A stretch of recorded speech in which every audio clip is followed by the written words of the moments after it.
আজকে ভোর 5টার সময় না আমার ঘুম ভেঙে গেছে, আর ঘুম আসছিল না, শুয়ে আর থাকতে পারলাম না। যেই একটু আলোটা ফুটলো তখন আমি উঠে পড়লাম, উঠেই ছাদে গিয়ে একটু হাঁটাহাঁটি করলাম। করার পর নিচে নেমে এসে সমস্ত ঘরের কাজগুলো করে নিলাম, বাসন মাজা, ঘর পরিষ্কার করা, বিছানা তোলা সমস্ত করে নিয়ে আমি এবার রান্নাটা বসিয়ে দিলাম, কারণ তোমাদের দাদাভাই খেয়ে অফিসে যাবে, সেই কারণে সমস্ত আমি করে নিয়েছি। আর আমিও এবার দেখো আমাকেও বেরোতে হবে। তো যেহেতু পৌষের মেলায় আমাদের একটা প্রোগ্রাম আছে, আবৃত্তি, নাচ সমস্ত কিছু নিয়ে, সেই কারণে আমাকে প্র্যাকটিসে যেতে হয়। তাই আজকে আমাকে যেতেই হবে, একটু বেলাবেলা 2-2:30 নাগাদ চলে যেতে হবে। সেই কারণে তাড়াতাড়ি স্নান টান করে পুজো দিয়ে আমি এখন নিজের খাবারটা বেড়ে নিচ্ছি, খেয়ে নিয়ে আবার রেডি হয়ে বেরিয়ে যেতে হবে। তাই রিতার খুঁটিনাটিতে সকলকে অনেক অনেক স্বাগত। আশা করি তোমরা ভালো আছো, সুস্থ আছো। আমিও তোমাদের ভালোবাসায় খুবই ভালো আছি। তো বিকেলের খাবারটাও আবার রেডি করে রাখলাম, কারণ এসে আর পারবো না করতে। তাই দেখো ধনে পাতাগুলো বেছে ধুয়ে রেখে দিয়েছি।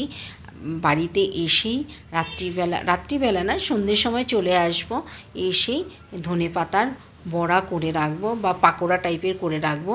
ওরা একটু মুড়ি টুড়ি দিয়ে খাবে অফিস থেকে এসে, সেই কারণে রেডি করে রেখে দিলাম। কারণ সেই সময় আর তাড়াহুড়ো করে করা বাছা ধোয়া যায় না, শাক সবসময় দিনের বেলায় বাছতে হয়।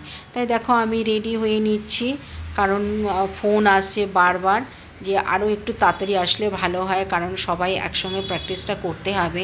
সেই কারণে তাড়াহুড়ো করে রেডি হচ্ছি। তো রেডি হয়েই আমি বেরিয়ে পড়ব ওই প্র্যাকটিসের জন্য।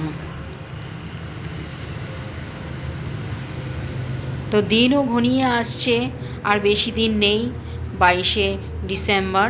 আজকে মোটামুটি 7-8 তারিখ হয়ে গেল। কোনো রকম যেন রেডি হয়ে, কারণ এত ফোন আসছে আমি আর লেট করতে পারছি না। ঘরে থাকলে আরও ভালো হয়। দেখো ঘুঙুর টুঙুর নিয়ে রেডি।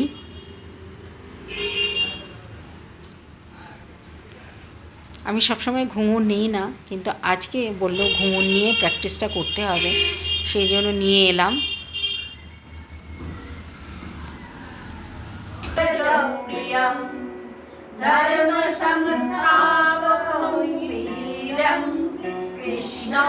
চলছে, অনুষ্ঠান ও সমারোহ বেড়ে উঠেছে, দিনশেষে সূর্যাস্তের সমারোহের মতো।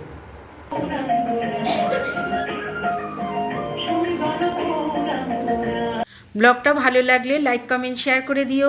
আবার নতুন ব্লগে তোমাদের সঙ্গে দেখা হবে। আজকের মতো আসি, টাটা।